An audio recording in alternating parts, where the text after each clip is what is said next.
Today, the greatest risk of global catastrophe doesn't look like this. Instead, it looks like this. If anything kills over 10 million people in the next few decades, it's most likely to be a highly infectious virus rather than a war. Now, part of the reason for this is that we have invested a huge amount in nuclear deterrence. But we've actually invested very little in a system to stop an epidemic. We're not ready for the next epidemic.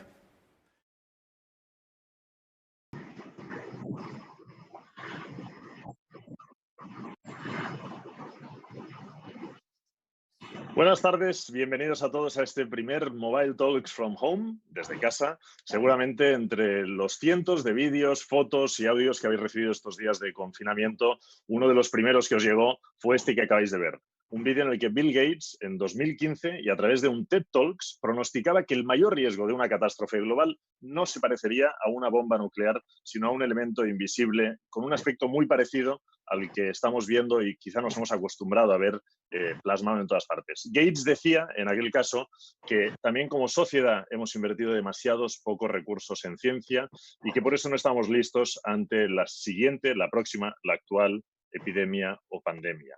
Y coincidéis conmigo que el amigo Bill tenía razón.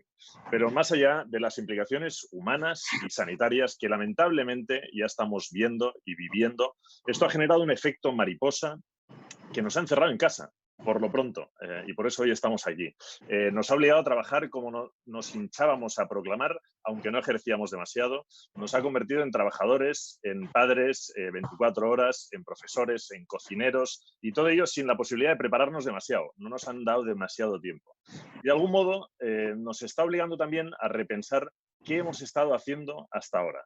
De ahí que palabras como el de la resiliencia se hayan impuesto y que los verdaderos líderes sean hoy una especie muy necesitada.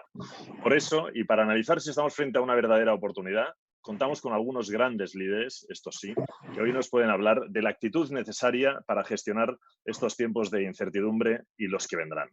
Pilar Conesa, CEO de Anteverti y Curator de Smart City Expo World Congress. Buenas tardes, muchísimas gracias. Buenas tardes. Xavier Farrás, profesor asociado de SADE. Buenas tardes, ¿cómo estás? ¿Qué tal? Janir Roca, presidente de Roca Salvatella. Buenas tardes. Hola. ¿Qué tal? ¿Cómo estamos? Y Carlos Grau, CEO de Mobile World Capital Barcelona, con todos los logos y con todo lo que haga falta para demostrar que estamos en casa. ¿Cómo estás? Hola, Pipo. Encantado de compartir este rato con vosotros. Bueno, como estamos en casa, hoy podría pasar de todo, excepto en el caso de Carlos, que no tiene puertas detrás, pero podría parecer al estilo BBC cualquier niño sorprendernos. Si fuera así, haremos ver como que no ha pasado nada, no nos vamos a inmutar y seguiremos contándole a la audiencia lo que estemos comentando en aquel momento. Gracias a todos los que nos estáis siguiendo a través de Twitter o a través de este enlace de la Mobile World Capital. Muchísimas gracias por estar aquí. Vamos a estar un ratito con vosotros intentando aportar muchísimo contenido y muy relevante, y vamos a partir de esta charla a través de un artículo, Carlos, que publicabas tú hará una semana aproximadamente y que lo titulaba Resignificando el teletrabajo y compartiendo. Y me gustaría empezar con 2 o 3 preguntas breves que nos van a situar un poco ahí, como la que tú hacías, solo empezar, y de hecho así era un tuit que tú lanzabas, que era ¿cuál es vuestra actitud frente al COVID-19? ¿Cuál es la vuestra, Carlos? ¿Cuál es la tuya? Bueno, asumir que nuestra sociedad es más frágil de lo que preveíamos, de que tenemos un grado de incertidumbre superior y estamos ahora mismo en una situación excepcional, ¿no? En el que cuidar nuestra gente, comunicar mucho y sobre todo impulsar proyectos con propósito, no solo económico, sino social, se ha convertido en un tema más relevante que nunca, ¿no? Ahora mismo hay mucho debate respecto a cómo las tecnologías pueden ayudar a paliar los efectos y los riesgos que suceden ante cambios como el que estamos viviendo, ¿no? Y sin duda, pues, desde prevenir las futuras pandemias, como veíamos en el vídeo este que has compartido de Bill Gates hace algo más de 5 años, que anticipaba que este sería un gran reto, ¿no? O cómo tenemos el reto, sobre todo, de comunicación de algunas generaciones, sobre todo de nuestros mayores, que ahora mismo tienen un reto de comunicación fundamental con sus familias, ¿no? Lo cual, creo que la tecnología es un vehículo clave. No habíamos anticipado los riesgos y el impacto Y yo creo que ahora mismo pues todos tenemos una reflexión por delante de asegurar que cada uno de los proyectos que impulsamos tiene propósito y tenemos flexibilidad, porque cualquier planificación que hayamos hecho a medio o largo plazo está claro que requiere cambios y requiere pivotaje y requiere que los líderes que tenemos en la organización salgan de una manera natural, ¿no? Por lo pronto tenemos un ratito para hacer esas reflexiones y con todos vosotros va a ser fantástico. Pilar, ¿cómo ves tú o cuál es tu actitud frente al COVID-19 y a esta situación en general? Bueno, después del primer estado de shock, porque pienso que esto lo fue para todos, porque desde China lo veíamos muy lejos, en Italia ya lo vimos más cerca, pero el golpe de la realidad ha sido brutal. El siguiente paso es ver cómo cuidamos a familia, amigos, trabajadores, equipos, cómo ayudamos a movilizar a recursos, soluciones, y también, sobre todo, cómo vemos eso como una oportunidad. Yo pienso que ha sido, como decía, un shock de lo que estamos viviendo, que no, vamos, como siempre digo, la realidad siempre supera la ficción. O sea, cualquier película que hubiésemos visto que se pareciera a lo que estamos viviendo, hubiésemos dicho que eso era inabordable, ¿no? Volviendo también a las palabras de Bill Gates del año 2015, perdón, él decía, no el gran reto, sino que no estaban preparados para una pandemia. Y lo lamentable es que como sociedad, después de estos avisos, ni lo hemos estado antes de que llegara, ni cuando se produjo en China hemos reaccionado suficientemente a tiempo de prepararnos con equipos sanitarios, de hacer una reflexión de que cuando llegara aquí, cómo íbamos a reaccionar. Y el siguiente paso... Sí, perdón, No, disculpa. No, y después del paso de ayuda, también reflexión de lo que nos viene, reflexión de qué es lo que está pasando y de cómo estamos viviendo nuestra sociedad, y viendo la crisis como una oportunidad, porque al final la sociedad ha ido moviéndose, ha ido reaccionando a determinadas crisis que han sucedido a lo largo de la historia, ¿no? Y de esta yo pienso que lo que hemos de hacer es, y iremos hablando a lo largo de esta charla, ¿no? Pero sobre todo decir, bueno, qué reflexión llevamos a término de lo que está pasando y cómo reflexionamos de cómo ha de ser la sociedad futura. Claro, y en esa línea me gustaría ya saltar a la siguiente pregunta y esta abordarla con Janice y con Xavier. Y déjame que empiece con Xavier porque escribía un artículo hace un par de días, ahora todo es muy intenso y a mí me parecía que había sido esta mañana prácticamente, pero decía nada volverá a ser igual, lo publicaba en el ARA y también tenía unas ciertas conexiones con otro que publicaba hace unos días más en su espacio web. ¿Qué cambiará y qué no? Respecto también a lo que decía Pilar, ¿qué cambiará y qué no? ¿Y qué futuro cercano nos espera? Pues van a cambiar muchísimas cosas. Yo, si queréis, para enlazar con lo que decía Pilar, yo creo que, dado que el virus parece que viene de China, pues con un vocablo chino igual lo podríamos interpretar, ¿no? Como esa amenaza más oportunidad. Pues tenemos grandes amenazas, tenemos grandes oportunidades, son dos de los bloques constituyentes de este momento que estamos pasando, ¿no? Pero además hay otros bloques, ¿no? que nos estamos dando cuenta. Estamos en un espacio de descubrimiento. Estamos descubriendo un montón de cosas estos días, ¿no? Descubrimos, por ejemplo, que nos podemos comunicar bien a través de medios digitales, y esto irá parte de esta charla, ¿no? Descubrimos que los días pasan muy rápido dentro de casa, que tenemos mucho trabajo en casa. Es mentira, pero cosas que nunca hubiéramos pensado, ¿no? Y descubrimos que tenemos tiempo y necesidad de reflexionar sobre cómo va a cambiar realmente todo, cómo este momento va a ser un punto de inflexión, un momento Sputnik, como cuando en Estados Unidos un día se despertaron y se enteraron de que había un Sputnik encima de sus cabezas. Ellos creían que eran los líderes mundiales, pero los rusos les habían puesto ahí arriba un satélite geoestacionario por primera vez en la historia. Y ellos reaccionaron con lo que se llamó sorpresa estratégica, ¿no? Hemos tenido una sorpresa, pero no nos volverá a pasar. Y reaccionaron pues creando NASA, creando DARPA, creando agencias para anticiparse, ¿no? Es un momento de reflexión. Van a cambiar un montón de cosas. El teletrabajo, la geopolítica, los estilos de liderazgo, un montón de cosas. Ahora hablaremos de algunos de esos. Genís, leía o veía una de estas fotos que nos han llegado al móvil estos días que decía que si bajaran los extraterrestres se quedarían alucinados con cómo tenemos las casas, como los chorros del oro, porque claro, como la gente está metida en casa, al final es la única manera. ¿Tú qué crees que va a cambiar aparte de eso? Mira, hay dos cosas. Hay una primera que creo que estas crisis a veces acentúan indicios de cosas que ya estaban latentes. Y una primera es que lo oficial nos genera muchas dudas y nos volvemos muy críticos. Nos volvemos muy críticos en cómo nos están gestionando, nos volvemos muy críticos en cómo se están manejando estas situaciones. Y en cambio, las luces de esperanza las tenemos en lo social. Nos fascina y nos enorgullece cómo se han movilizado las comunidades makers para empezar a idear alternativas económicas y ágiles para hacer respiradores. Nos fascina y nos emociona cómo la sociedad civil está atendiendo a sus mayores, cómo están montándose redes ciudadanas. Estamos muy atentos de lo empresarial, pero muchas lecciones las vamos a encontrar en lo social y en cómo se están organizando redes y movimientos para resolver cosas que no estaban organizadas hace 15 días y que de una manera muy ágil surgen y se están organizando. Y ahí es donde tenemos muchas lecciones de liderazgo y de funcionamiento. Por contra, lo estatal, por caer en lo fácil, pero lo formal, lo que tenía el encargo de ocuparse de todos, nos está generando muchas dudas. Es cierto, es cierto. Déjame que os haga una pregunta ahora que hablas de esos líderes. Hemos empezado escuchando a Bill Gates, probablemente para muchos de vosotros un tipo de liderazgo, mejor o peor.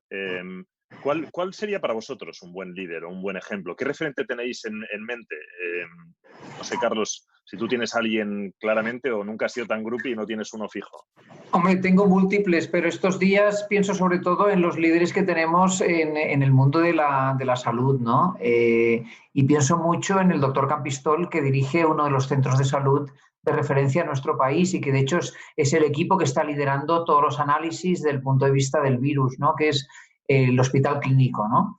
Una persona con mucha serenidad, profesionalizada, vocación de servicio, que ha apostado desde hace tiempo por innovación, muy cercano al mundo universitario, al mundo académico, y que en estos momentos está siendo un centro de referencia que nos está ayudando en muchas de las decisiones, ¿no?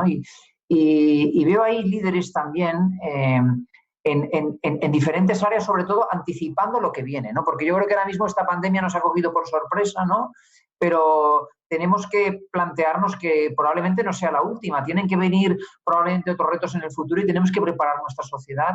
Y veo en este momento varios centros de investigación en nuestro país y doctores de varios hospitales, en concreto Trias y Pujol, que están trabajando precisamente en este área, en crear observatorios para que la próxima podamos anticiparla y, sobre todo, tomar medidas de una manera mucho más ágil.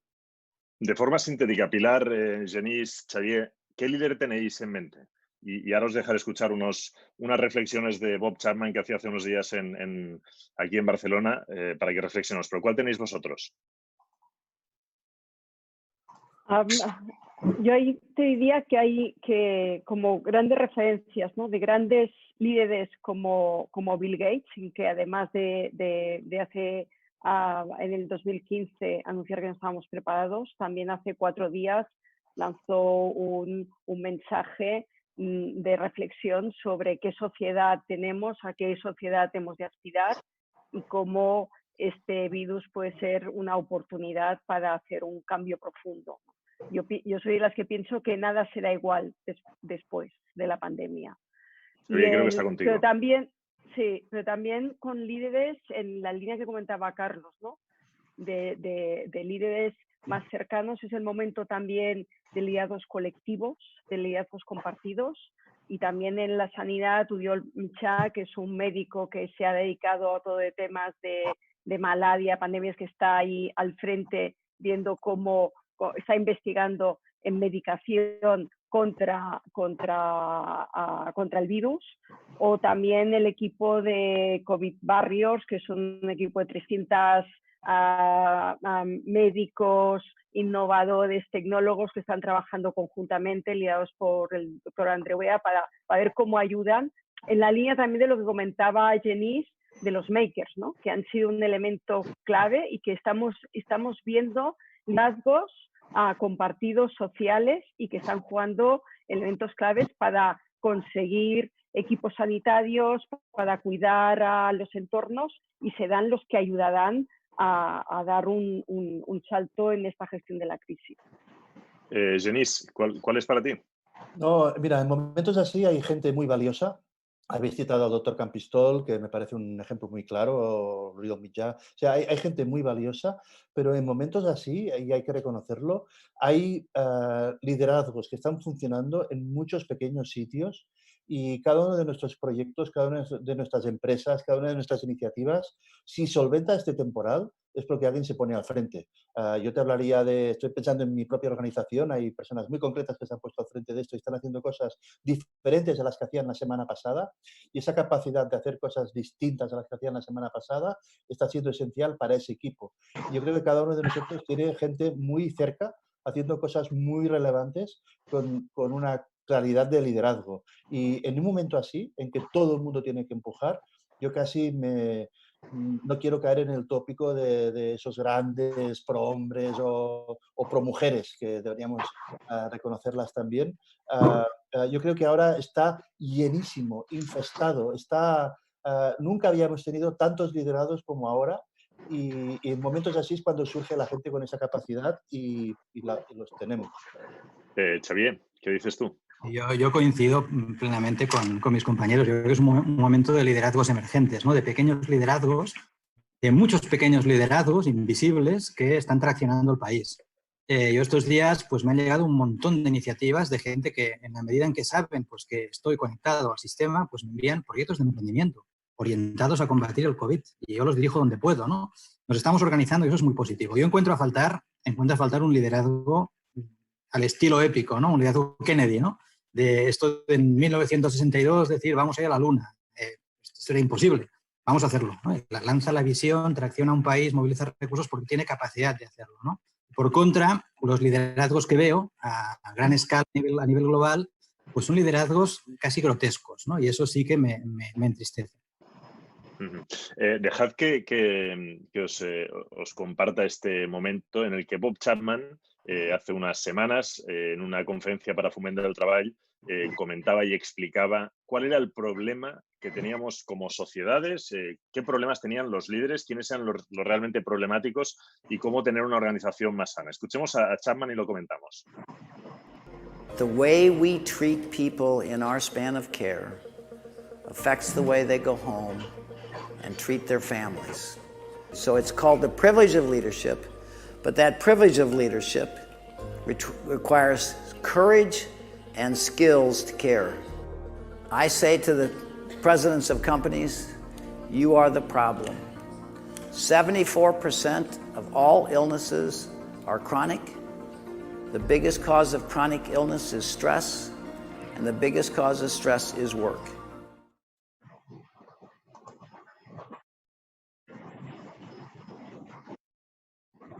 Bueno, ya lo habéis oído. Carlos, tú en tu artículo hablabas de que debía aflorar o podía aflorar, gracias a este virus, un nuevo estilo de liderazgo. ¿Cómo debería ser? ¿Más parecido al que cita Chapman? ¿Cómo te lo imaginas? Bueno, la conclusión que nos dice Chapman es que muchos de los problemas que tenemos en las empresas somos los consejeros delegados o los directores generales, ¿no? El problema sois vosotros, somos nosotros el problema, ¿no? Yo creo que es el reto de asegurar que todos tenemos proyectos con propósito. Y cuando ponemos por propósito, no solo ponemos foco en los indicadores de corto plazo, de medidas de objetivos económicos o de otros indicadores, sino claramente el impacto social, los objetivos de sostenibilidad de Naciones Unidas en el ADN de la compañía, en los objetivos de la empresa, ¿no? Es un reto importante. En los últimos años hemos visto muchas empresas trabajando hacia impulsar pues, lo que se llaman programas de responsabilidad social corporativa, que está muy bien, pero que tenemos que ir mucho más allá de ese área, ¿no? Y sobre todo tenemos que demostrar flexibilidad organizacional y capacidad de adaptación, porque lo que sí que estamos viendo es un futuro más incierto y más frágil de lo que todos preveíamos, ¿no? Aquí yo creo que viene un reto para los líderes de anticipar anticipar escenarios, dotar a la organización de esa flexibilidad organizacional, ¿no?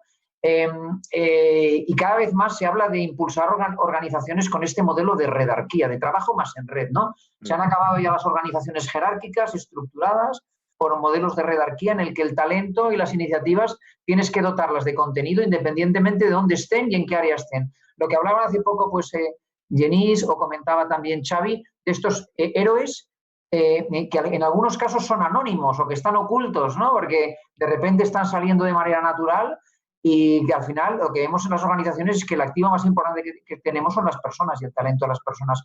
¿Cómo lo empoderamos y le damos acción, ¿no? Yo creo que en el vídeo de Chapman el reto está claro, que el problema es sobre todo enfocar la compañía en el que el impacto social y esa flexibilidad esté en el diseño y no solo las prioridades económicas de resultados, porque seas una empresa cotizada o no cotizada, tienes unos indicadores y unos ratios trimestrales y unos accionistas y unos patronos con los que cumplir día a día, ¿no?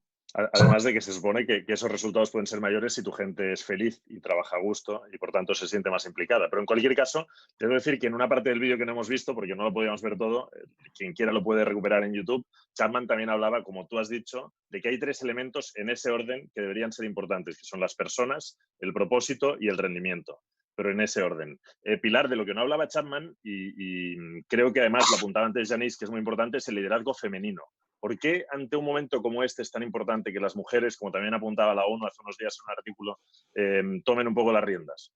A ver, yo pienso que en el liderazgo femenino hay una parte de liderazgo natural que va muy alineado con lo que yo pienso que requerirán los nuevos líderes, ¿no? Yo a lo que comentaba Carlos de tener visión, anticipación, trabajo en equipo y también viendo el impacto que va a tener a futuro todo el tema del teletrabajo, que ha sido como un golpe brutal, que lo hemos puesto de golpe, pero que esto ha venido para quedarse, ha de cambiar radicalmente la forma del liderazgo en el sentido de lo que apuntaba Carlos, de un liderazgo más de trabajo en red, pero también más de cuidado de las personas, de buscar las complicidades versus la confrontación, de tener un liderazgo inclusivo, emocional, y todo eso junto a también la capacidad de las mujeres de trabajar en varias direcciones a la vez, que esto es una de las cosas que también se destaca, y la de reconocer éxitos ajenos y de trabajar en equipo, son elementos que serán claves para el nuevo liderazgo. Por tanto, necesitamos incorporar a las mujeres en esas posiciones de liderazgo, necesitamos incorporar a las mujeres en los consejos de administración, que lamentablemente aún estamos en los porcentajes muy bajos. Las mujeres están participando en las empresas en niveles directivos medios, pero no con un porcentaje muy bajo a nivel de liderazgo en consejos de administración, y necesitamos incorporarlas porque ese es el tipo de liderazgo que se va a necesitar a futuro, y por tanto las organizaciones que cuenten con mujeres ahí lo van a tener más fácil para lidiar con el futuro que nos viene.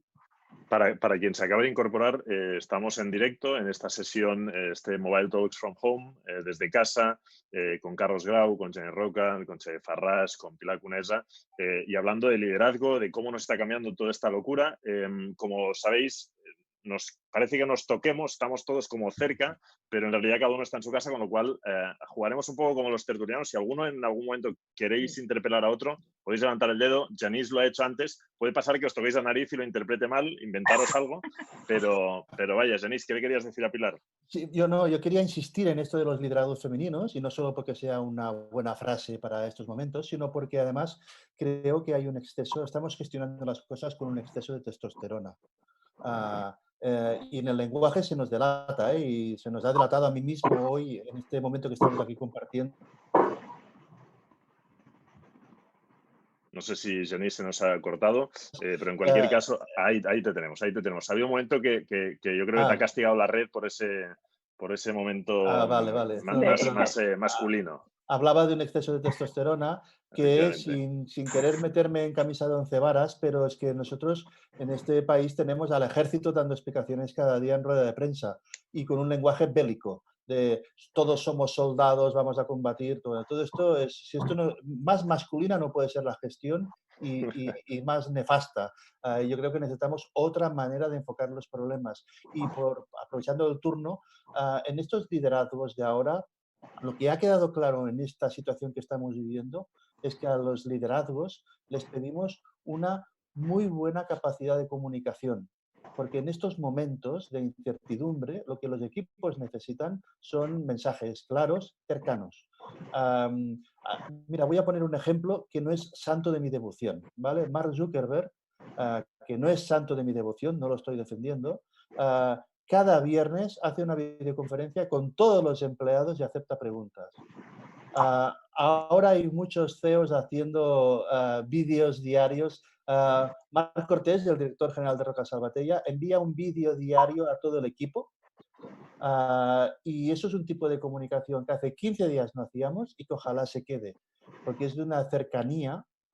Y en esa comunicación tienes que recordar que vives en este mundo. Hay gente que lo está pasando mal, hay gente que tiene familiares muy cercanos pasándolo muy mal. Si te muere un pariente ahora y no puedes ir ni a velarlo ni a enterrarlo, te comunican que lo han incinerado. Esto es dramático en lo personal. Tienes que pensar en comunidad, tienes que evitar los cambios de discurso, tienes que fomentar la participación utilizando un lenguaje sencillo, ayudar a tomar decisiones, ofrecer certezas. Estas dotes de comunicación y de empatía siempre han sido necesarias, pero ahora se están poniendo en valor. Tú has abierto un melón que tenía ahí medio guardado para más tarde, pero que ya lo vamos a aprovechar. Yo quería también hablar del talento y de esa necesidad que parece que es obvia de posiciones más líquidas, de gente adaptable, de quizás soft skills en lugar de hard skills. Pero me has hecho pensar cuando decías los líderes que hablan de según qué historias, y seguramente Xavier nos puede hacer una buena lectura, porque hace poco escribía sobre la reacción de China, Estados Unidos y Europa respecto a lo que está ocurriendo, pero nos puedes explicar cuál es esa lectura que tú harías respecto a este punto, como decía Genís, que hemos visto líderes políticos, unos negando la realidad, otros que han querido ser más listos que sus expertos, otros que han querido rodearse de militares y de largos speeches semanales, y otros que en cambio, como Trudeau, nos sorprendía con un primer vídeo de 3 minutos muy fresquito y otro ayer, creo que era, desde la cocina de su casa. O sea, tranquilamente, como quien un poco al estilo, entiendo, Marc Cortés, o al estilo, bueno, muy cercano, ¿no? ¿Cómo lo ves tú, perdón, Xavier, esta parte? Yo creo que dentro de lo que nos tocará revisar, tendremos que revisar en profundidad el funcionamiento de las democracias. Ahora, lo que puede pasar es que creamos que China es quien lo ha hecho mejor. Lo ha hecho mejor por unos condicionantes que no nos gustarían tener aquí, a nosotros, ¿no? China es una dictadura dirigida por algoritmos, es una dictadura big data, es una estructura totalmente verticalizada, es un estado-civilización, mucho más que un estado-nación, muy uniformizador. Pero no nos gustaría este tipo de estructura, este tipo de liderazgo, este tipo de tipo de política, ¿no? que hay allá. No lo podemos importar, no podemos caer en esa tentación. Ahora, hay que revisar en profundidad nuestros liderazgos políticos. Clarísimo. O sea, hay una especie de proceso de selección inversa en el liderazgo político que nos está llevando pues, a una situación en la cual estamos viendo, ya no hablo de aquí, hablo de incluso de otros países de nuestro entorno, pues lo que he dicho antes, ¿no? Personajes grotescos tomando decisiones absolutamente críticas que van a afectar miles o millones de vidas humanas, ¿no? Entonces, aquí evidentemente hay muchísimo trabajo por hacer, ¿no? ¿Qué quedará de todo esto? Pues probablemente, si queréis, lo hablamos después, pues quedará un mundo de influencia mucho más oriental, en mi opinión, ¿no? Mucho más China, ¿no? Van a cambiar los equilibrios geoestratégicos. Ya hablaremos cuando lo creáis, ¿no? Sí, no, justo te quería preguntar o repreguntar, porque Víctor nos escribe a través de todas estas preguntas que nos podéis ir mandando, y pregunta justamente, sería interesante comparar la gestión china versus europea en la toma de decisiones. Entraría el debate el modelo de gestión democrático. Danos una respuesta rápida, tú que hablabas de esas 3 Ds del darwinismo americano, Sí. bueno, un poco todo el... Yo lo que he observado ante esta crisis es 3 tipos de respuesta claramente diferentes que responden a 3 sustratos culturales también diferentes, ¿no? La respuesta asiática ha sido disciplinada, las 3 Ds, disciplina asiática, en China especialmente porque es una dictadura, pero yo creo que los modelos de referencia allá pues son democracias como Taiwán o como Corea del Sur o como Japón, que han contenido muy rápidamente, de forma disciplinada y con conocimiento y tecnología, la epidemia. Nos vamos al extremo y nos encontramos en Estados Unidos, donde hay una especie pues, de neodarwinismo, neoliberalismo extremo. Bueno, al final, sálvese quien pueda socialmente. Aquel que tenga más recursos podrá pagarse en fin, ir al médico, a los servicios sanitarios, y quien no, pues tendrá que ir a trabajar. Y cuando pase el tsunami, pues sobrevivirá el más fuerte. Y en Europa, pues hemos reaccionado con la tercera D, con la de descoordinación. Hemos visto pues cómo Alemania y Francia han estocado para ellos material sanitario, cómo la Unión Europea ha desaparecido virtualmente. Sálvese quien pueda. Entonces, tendremos que aprender muchísimo de esta situación y corregir los errores, porque yo sigo pensando que Europa es el gran espacio de bienestar y de democracia, el mejor del mundo, y que tenemos que reforzarlo y consolidarlo. Esta situación nos ha llevado también, como decíamos al principio, a lo que hoy estamos viviendo, que es que porque queremos a nuestra gente y a nuestra sociedad nos quedamos en casa, a este confinamiento y a esta prudencia de respetar un poco lo que se nos pide por el bien de la sociedad. Y ahí entra esa flexibilidad organizacional que debemos de golpe imponernos por el teletrabajo. Carlos, yo no sé, ¿tú crees que esto se va a quedar, se va a imponer de verdad o va a ser simplemente fruto de una necesidad temporal? ¿Lo vas a hacer tú con tu equipo? Creo que, vamos a ver, estamos disfrutando estos días de las ventajas del teletrabajo, ¿no? Hay tres que son claras. Una es la mejora del balance de vida personal y profesional. Yo creo que lo estamos viendo todos, con muchos empleados disfrutando y pudiendo estar más cerca de sus familias. En segundo lugar, reduciendo los traslados y el impacto que tenemos a nivel de emisión de gases y de consumo energético. Y en tercer lugar, la productividad. Yo no sé vosotros, pero yo llevo ya esta semana y media, casi 2 semanas, con un ritmo de productividad y de trabajo muy superior, ¿no? Por contra, estamos perdiendo, y sobre todo en el ambiente mediterráneo, ese contacto personal, lo que comentábamos antes, el compartir ese café y ese desayuno juntos, aunque sea por videoconferencia, o esa cerveza juntos y debatir o charlar, ¿no? Yo creo que vienen cambios importantes. Ahora mismo hay un tema de reflexión, sobre todo, es el volumen de oportunidades que va a generar a nivel de profesiones y de ocupación el sector digital. ¿Cómo aprovechamos este paréntesis para formarnos, capacitarnos para el día después? ¿Cómo aprovechamos, sobre todo, para el volumen de puestos de trabajo y de oportunidades profesionales que se van a generar el día después? En el que la tecnología va a jugar un papel fundamental, ¿no? Y hasta ahora, cuando hablamos de teletrabajo, todo el mundo se ha preocupado mucho, pues bueno, pues de las cosas básicas, de tener los dispositivos y tener la wifi y la conectividad. Pero tenemos que ir mucho más allá. Es el cambio de formas de trabajo, la formación y las nuevas herramientas es la clave. Yo creo que en las empresas es donde tenemos que invertir, en las organizaciones es donde tenemos que invertir. En esas herramientas y nuevas formas de trabajo colaborativo, sentando las bases de que la conectividad y los dispositivos son importantes, pero por encima de ello tiene que haber una formación y cambio de hábitos y, sobre todo, preparar a la población para el volumen de trabajos que van a venir, que van a requerir competencias digitales, y que este paréntesis yo creo que es una oportunidad única para todos de reflexión y de dotarse de capacidades ahí. Genís, ¿qué querías decir? No vimos a Genís. Pilar. Sorry. Ahora lo vimos. Se había Cuando silenciado el micrófono. cuando no hablo lo muteo para que no entre ruido y me he despistado. No, decía que todos los que estamos aquí participando hoy de este Mobile Talks, tenemos en común que trabajamos en un tipo de sector y de un tipo de industria que el teletrabajo es una buena opción, pero hay cientos de miles de personas y pronto millones que están en ERTE y se los han enviado para casa porque se ha considerado que su trabajo no se podía continuar haciendo. Y hay gente de logística, gente de almacenes, gente de otros muchos trabajos que lo está pasando francamente mal y que va a tener problemas. Sí que es cierto que en las organizaciones, si hasta ahora había un 2% por poner un porcentaje supuesto, no tengo ni puñetera idea de los datos, pero si hasta ahora había un 2% de teletrabajo, puede que hoy estemos en un 60% o en un 70% o en un 80%, y yo creo que cuando todo esto acabe, volveremos a un 30, 25, que es alucinante, porque hemos pasado de 2 a 25, ¿vale?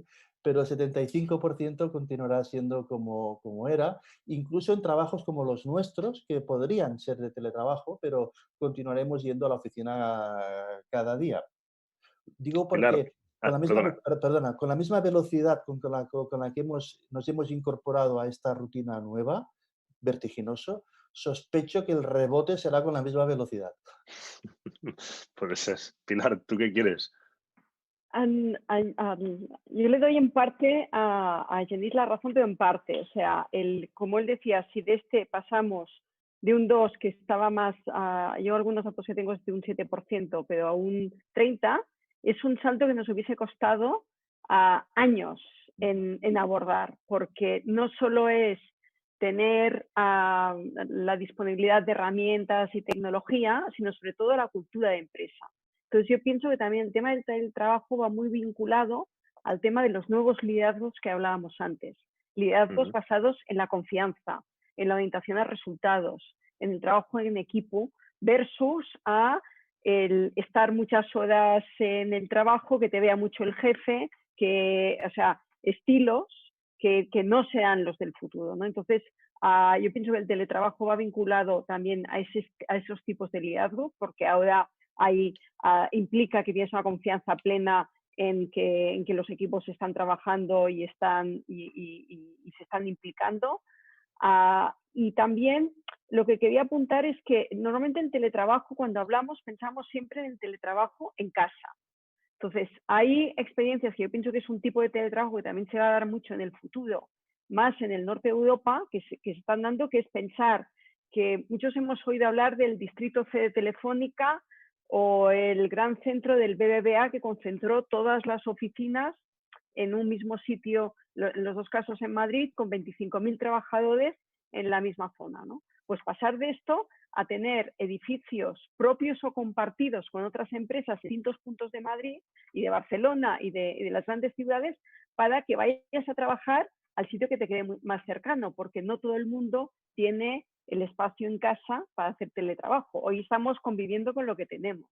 Y por tanto, esta forma es una forma de teletrabajo y es una forma que también va muy vinculada con el tema de los objetivos de ODS, que es reducir el impacto en movilidad, el impacto medioambiental. La mejor movilidad es la no movilidad. Por tanto, también, por ejemplo, Anne Hidalgo, su reciente campaña electoral se ha basado en la ciudad de 15 minutos, que es que se pueda ir a trabajar, a la escuela, a los servicios sanitarios, a donde sea, a 15 minutos en bicicleta o a pie, ¿no? Entonces, es también un nuevo modelo al que podríamos decir, la emergencia climática también nos ayuda a acelerar, y que por tanto, cuando hablemos de teletrabajo, pensemos en un concepto más amplio del teletrabajo, que no solo el teletrabajo en casa.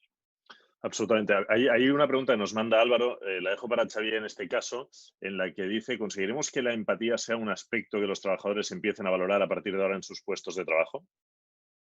La empatía. A ver, yo creo que van a venir estilos de liderazgo mucho más sensibles, por muchos motivos. Primero, porque se va a disolver este tipo de organización prusiana, ¿no? De vertical. Está inspirada en modelos militares. En el mundo del management lo que explicamos es que estrategia es un concepto militar. La organización, como se concibió inicialmente en academias militares, la organización vertical, jerárquica, tal, porque los primeros que contrataron las grandes empresas en Estados Unidos en el siglo XIX, que estaban acostumbrados a llevar personas, eran justamente militares. Entonces, se transpira todavía esta orientación al control. La orientación al control absoluto en todas partes, y lo llevamos muy internalizado todavía en nuestro ADN, ¿no? Yo creo que esta crisis, en cierto modo, va a acabar con este modelo de compañía. Yo creo que sí que el teletrabajo ha llegado para quedarse, ¿eh? Lo creo de verdad. Esto va a ser un salto cuántico. Pero esto vendrá con de modelos de liderazgo por confianza. O sea, tú no ves a la gente, tendrás que pactar objetivos y tendrás que dejar que la gente gestione su tiempo y sus recursos para conseguir esos objetivos. Ahora hablaremos de eso y de si realmente de esto va a salir una mejor sociedad y si vamos a ser capaces de evolucionar. Pilar habla justamente de esa confianza a la que tú también haces alusión, en contra de ese calentar la silla que parece que algunos líderes siguen queriendo en sus empresas. Pero más allá de eso, a mí me gustaría que me replicarais a un tema, seguramente porque yo debo tener críos más pequeños, pero Carlos ha citado la conciliación. ¿De verdad estáis, todos queréis, yo no voy a querer opinar, pero esto nos va a ayudar a conciliar? Esto está conciliando fatal. y a ver si alguien... A ver, bienvenido al debate, pero a mí me parece que es difícil conciliar por varios motivos. Una, porque en algunas organizaciones les cuesta un poco encontrar el tiempo al horario con esto del teletrabajo y ahora, por ejemplo, yo considero que ahora no estoy trabajando, estoy compartiendo un rato con unos buenos amigos en una conversación abierta, pero ostras, son casi las 8. ¿Vale? Si fuera un evento en la ciudad, también lo haríamos hasta ahora. Pero es que hay gente que a esta hora está haciendo videoconferencias de trabajo y esto no es conciliar. Y luego hay otro tema también que no tenemos, creo que ha sido Pilar que ha hecho un comentario en esa línea, no todos tenemos las casas preparadas para estas cosas. Y cuando alguien está haciendo lo que estamos haciendo nosotros ahora, este tipo de videoconferencias, bloquea una parte de la casa y es difícil convivir con eso. Y si tu pareja trabaja y tienes un chaval un poco mayor que también está haciendo cosas parecidas, tener 2 o 3 espacios en la casa para poder hacer este tipo de dinámicas bien, es raro y es difícil. Había un tuit que leí hace unos días, en este caso de Daria Tatash, que también es miembro del board de DFS, del Digital Future Society, el think tank, que decía que el futuro del trabajo ha llegado. ¿Era esto? O sea, todo aquello que llevamos tanto tiempo hablando, ¿era esto? Bueno, esa reflexión de Daria que venía a raíz de un también de un tuit de Mara Alarcón, sí que viene más en la línea de decir, vamos a hacer un cambio drástico y el teletrabajo, imaginaos lo difícil que hubiese sido hacer un ensayo de todas las personas que están trabajando en teletrabajo si nos estuviésemos forzados por el tema de la pandemia. Eso hubiese sido imposible. Por tanto, esto es un acelerón brutal. Pero también alerta, porque estamos no solo haciendo teletrabajo, estamos confinados en casa, por tanto estamos haciendo teletrabajo con los niños en casa, cuidando, o sea, poniendo en marcha la casa con los que estamos dentro, en una situación, podríamos decir, de emergencia y crítica, ¿no? No es una situación normal de teletrabajo, ¿no? Respecto a la conciliación, yo también lo que quería apuntar es que a veces lo que es complicado, perdón, en la conciliación, también es cuando trabajamos y en empresas en las que trabajamos mucho internacionalmente, el tema de combinar las calls con Latinoamérica, con Asia, con Europa, que a veces quedan unos horarios que se alargan porque vivimos en un mundo global y porque tenemos conversaciones a todas horas, ¿no?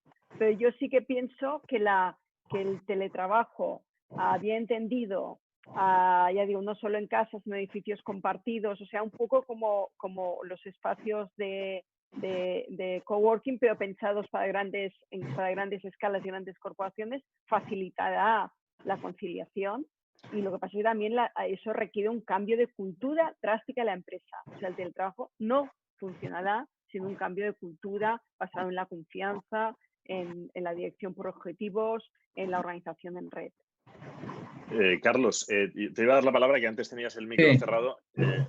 ¿Qué piensas tú de este tema? Yo creo que el mensaje de Daria, sabes que forma parte del Consejo Asesor de Digital Future Society, este programa que estamos impulsando con la ayuda de todos para hacer de Barcelona la capital del humanismo tecnológico, de la tecnoética, ¿no? En un momento, antes hablaba Xavi de si el modelo chino, que ha demostrado enorme eficiencia y velocidad a la hora de tomar acción, porque no deja de ser un modelo de dictadura muy piramidal, con decisiones muy rápidas, es un modelo válido, o el modelo americano, que ahora mismo está demostrando que tiene una fragilidad desde el punto de vista social, sobre todo desde el punto de vista de salud, tampoco es un modelo. Yo creo que una de las cosas que hemos visto en el Consejo Asesor Digital Future Society con gente de Latinoamérica, con gente de Asia, es que la sociedad del bienestar que hemos creado en Europa es un modelo de referencia. Una sociedad que no hace uso abusivo de los datos de nuestros ciudadanos, como hace el gobierno chino, que sabéis que a través de reconocimiento facial toma decisiones de prestación de servicios, que ahí se nota un límite de línea de abuso, quizás, de uso de datos y de gobernanza de datos de riesgo, ¿no? o el modelo en este momento americano, que no ha creado un modelo de protección y de ética en el que en Silicon Valley, que es el paradigma de las empresas tecnológicas, el número de personas sin hogar y el número de millonarios ha crecido a la misma velocidad, con una fragmentación social enorme, ¿no? Yo creo que ahora mismo, cuando hablaba Daria del futuro del trabajo, yo creo que estamos viendo dos cosas. Primero, la necesidad de inclusión digital, que es fundamental, y lo estamos viendo estos días, en el que por la situación de teletrabajo nos hemos visto forzados a formar y a integrar en el sistema pues a profesionales que no estaban habituados a utilizar las herramientas y conectarse, ¿no? Hay una inclusión ahí importante, y ahora mismo incluso pensando en los mayores, ¿no? Que ahora mismo tenemos en residencias o en hospitales, en el que la comunicación con sus familias es clave, la inclusión digital y asegurar que no dejamos nadie atrás. Y el otro reto importante es el futuro de los trabajos que están generando las plataformas digitales, ¿no? Veréis los informes que ha producido Digital Future Society, y uno de ellos es que están creciendo muchísimo el futuro del trabajo de las plataformas. Y no penséis solo en conductores de Uber o de Cabify o riders de Globo, sino pensar en muchos trabajos que están surgiendo de plataformas digitales de gente cualificada, de oportunidades muy cualificadas y que hasta ahora eran un porcentaje pequeño, pero está creciendo, y hay países, está creciendo a una enorme velocidad, y yo creo que supone una oportunidad, y hace falta reconocer este nuevo marco de trabajo, proteger a esos trabajadores, crear entornos inclusivos donde puedan tener carrera, puedan tener evolución, y a nivel de prestación social e incluso en su futura jubilación tener un reconocimiento que hasta la fecha no hemos contemplado, porque seguimos pensando que tendremos un trabajo fijo, temporal o por proyectos, y están surgiendo nuevas formas de trabajo que generan las plataformas y que hasta ahora no han tenido la adecuada cobertura, y es una enorme oportunidad. Déjame que le pregunte ahora, y un poco en la línea de lo que tú dices, y también muy conectado a lo que ha explicado muchas veces el Digital Future Society, que es esa defensa a ultranza de la cooperación público-privada. Xavier escribía un artículo, como decíamos hace unos días, que era Coronavirus, la naturaleza no negocia.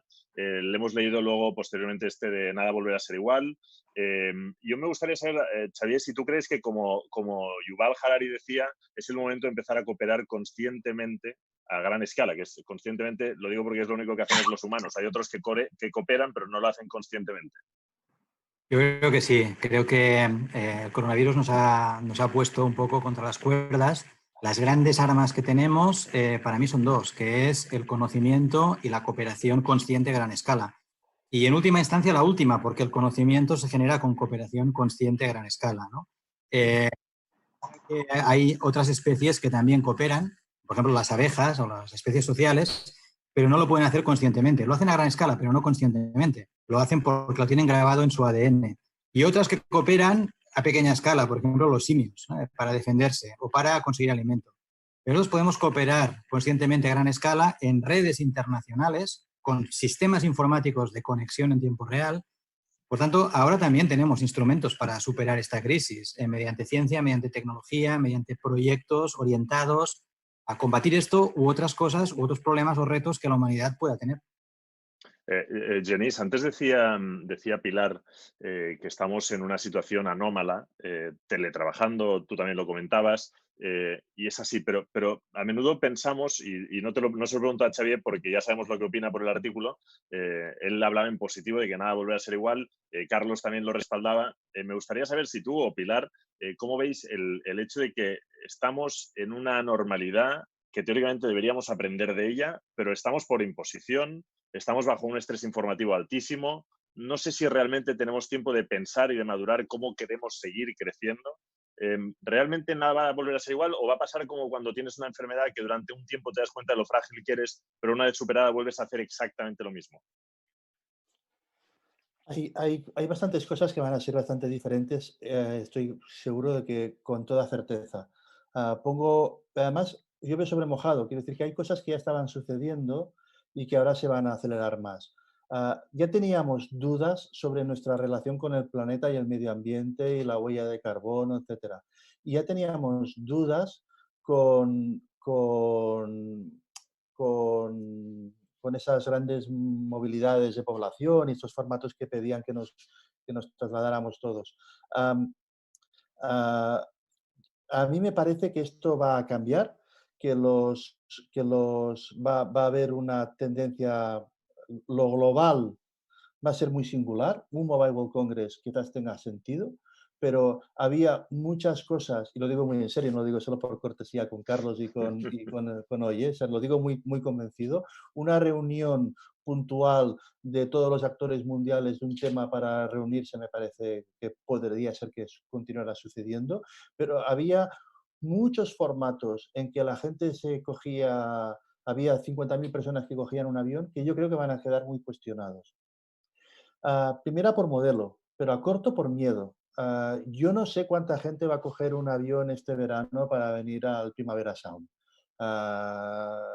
Da un poco de respeto coger un avión para ir a pasarlo bien a no sé cuántas horas de distancia. Y yo creo que eso va a modificar conductas. Y la otra es más una reflexión más económica, es que ahora el que está aguantando bien este tirón de lo que está pasando ahora es el que tiene tesorería, el que tiene cash. El que no tiene tesorería y no tiene cash está sufriendo bastante. Y nuestra economía estaba, perdonadme los que sabéis de esto, pero simplificando demasiado, había una economía productiva y una economía especulativa.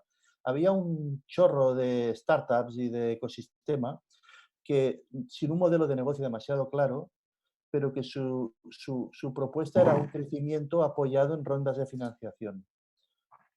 Yo creo que se ha cortado bastante radicalmente el acceso a cash, a capital, a líquido, y que todo ese ecosistema emprendedor va a sufrir mucho.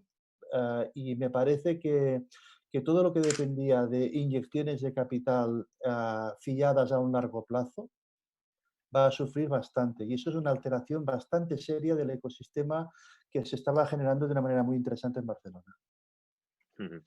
Pilar, Sí. sí, dime. No, es que te veía con intención de comentarlo. Sí, como también antes has lanzado aquello, la pregunta de Janice a mí, yo ahí, a ver, sí que pienso, yo no creo que sea a la que lo hayamos pasado volvemos a funcionar igual, porque ha sido un shock brutal, y además aún nos queda mucho tiempo por delante. Llevamos solo unos días en casa confinados y nos quedan en casa muchos días confinados, ¿no? Entonces, yo pienso que sí que va a ser sí que va a haber una reflexión y un cambio de hábitos a futuro en varios ámbitos que ha apuntado Janice, ¿no? En la parte social, en la parte del medio ambiente, ¿no? Las imágenes que estamos viendo de recuperación de los peces en el mar, saltando, viendo desde puerto los peces saltando, la recuperación de los animales en la ciudad. O sea, ese parón está impactando una recuperación en la naturaleza que nos ha de hacer reflexionar sobre el futuro del planeta, ¿no? Y por tanto la escala de valores cambiará en algunas cosas, evidentemente en cuáles son las prioridades de servicios, y aquí en el modelo europeo yo pienso que hemos de conseguir posicionarlo, mantenerlo. De hecho, uno de los objetivos también que comentaba Carlos de Barcelona como referencia de capital del humanismo tecnológico, también es como ejemplo Europa de como además lugar un poco neutral entre los dos polos de Estados Unidos y China, como vemos cómo debe ser el futuro de la sociedad digital, ¿no? Y por lo tanto hay reflexiones profundas y yo pienso que hay cosas que van a cambiar. Y hay temas que ni idea de cómo van a ir, pero aunando en lo que decía Janice en el tema de viajes, por ejemplo, Yuval Harari, en un artículo reciente donde hacía una reflexión sobre todo lo que está pasando y sobre los modelos China, Europa y sobre el tema de datos y que ahí podríamos hablar mucho rato, pero me gustaría hacer referencia a los temas que hablaba de la necesidad de una cooperación global, que no existe, que ahora decir que además la comunidad internacional está como parada, como muerta, o sea, no hay un liderazgo por parte de las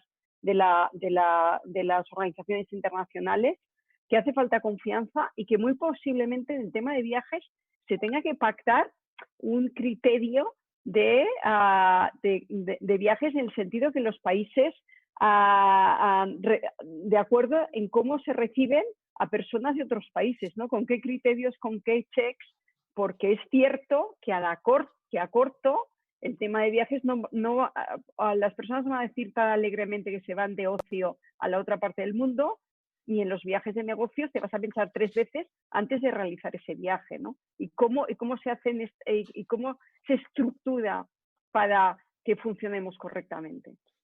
Pilar, antes de terminar, nos quedan 5 minutos, Carlos, ahora te doy la palabra. No, lo digo porque a las 8 tendríamos que acabar, aunque sea para salir a aplaudir a aquellos que están fuera, Totalmente.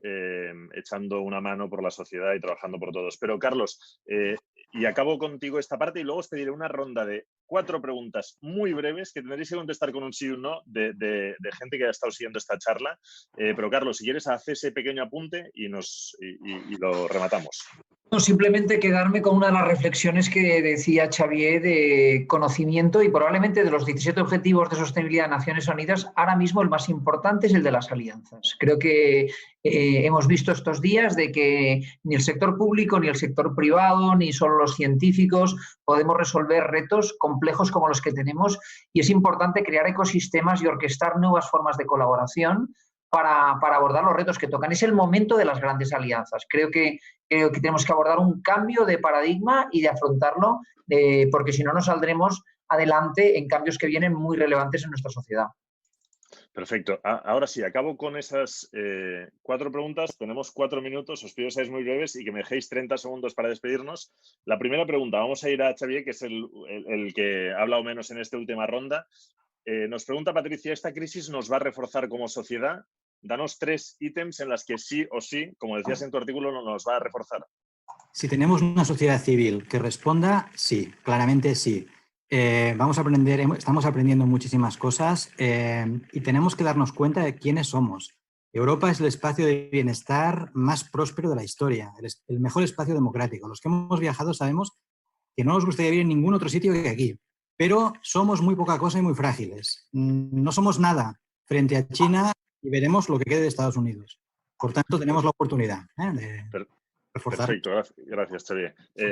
Pilar, una pregunta. Tú que eres una mujer de mundo y que estás tratando de mejorar la vida de las ciudades a lo largo y ancho del planeta, nos pregunta en este caso Óscar, nuevas amenazas como el COVID, cambio climático, objetivos de ODS. En ese caso, ¿quién creéis que debería liderarlos a escala global? Tú que eres una buena líder, ¿quién lo debería liderar? Bueno, yo ahí espero que también sea un periodo en que las ciudades lideren mucho más a escala global. Hemos de pensar que la Organizaciones Unidas es Organizaciones Unidas de Países y que la voz de los alcaldes y las ciudades aún falta por tener el espacio adecuado, ¿no? Entonces, justo también estamos viviendo en estos momentos cuando, aparte de las decisiones de países, hay muchas decisiones que han sido de cada alcalde, de cada comunidad, ¿no? Entonces, yo espero que también el futuro sea el futuro en que las ciudades tengan su voz y tengan un liderazgo internacional claro. La penúltima, perdón, la voy a hacer a Carlos. Es muy directa, pero han insistido la audiencia y te toca de pleno. Y es fácil, es un sí o un no. Antonia Anglada, y especifica para Carlos, cuando se anuló el mobile de esta edición de hace unas semanas, ¿crees que alguien ya sabía o tenía información contrastada de lo que iba a venir?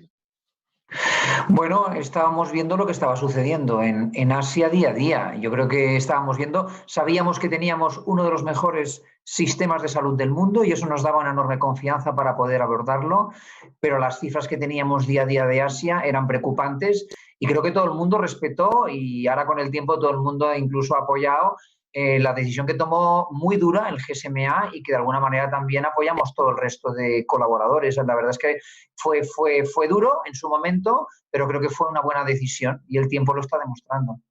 Efectivamente, el tiempo lo está demostrando. Y la última, Janice, en este caso Fer pregunta, ¿qué opinas de la renta básica universal? ¿A favor o en contra? A favor, pero solo resuelve medio problema. Resuelve cómo entran los ingresos en casa, pero no resuelve a qué nos dedicamos. Perfecto. Fantástico. Sí. Me parece perfecto porque me das esos 30 segundos antes de que acabemos y podamos salir a aplaudir. Hoy hablamos de teletrabajar, hablamos de liderazgo, hablamos de este teletrabajo, pero no olvidemos que la mitad de la población, antes hablamos también de esa sociedad a distintas velocidades, todavía está desconectada. No sé cómo habríamos afrontado esta crisis sin conexión, sin poder hacer esto que estamos haciendo ahora de forma remota. La semana que viene responderemos a esta y otras muchas preguntas en una sesión que hemos titulado Futuro desconectado o conectado, redes inteligentes, conectividad y brecha. Carlos Grau, muchísimas gracias por invitarnos a tu casa y por estar aquí con estas reflexiones tan necesarias. Jenny Roca, lo mismo. Pilar Conesa, muchísimas gracias. Y Xavi Farrás, muchísimas gracias. Y os emplazamos a la semana que viene, jueves que viene, de nuevo a las 7 de la tarde con las Mobile Talks from Home. Muchísimas gracias. Gracias. Aplaudir. Adeu.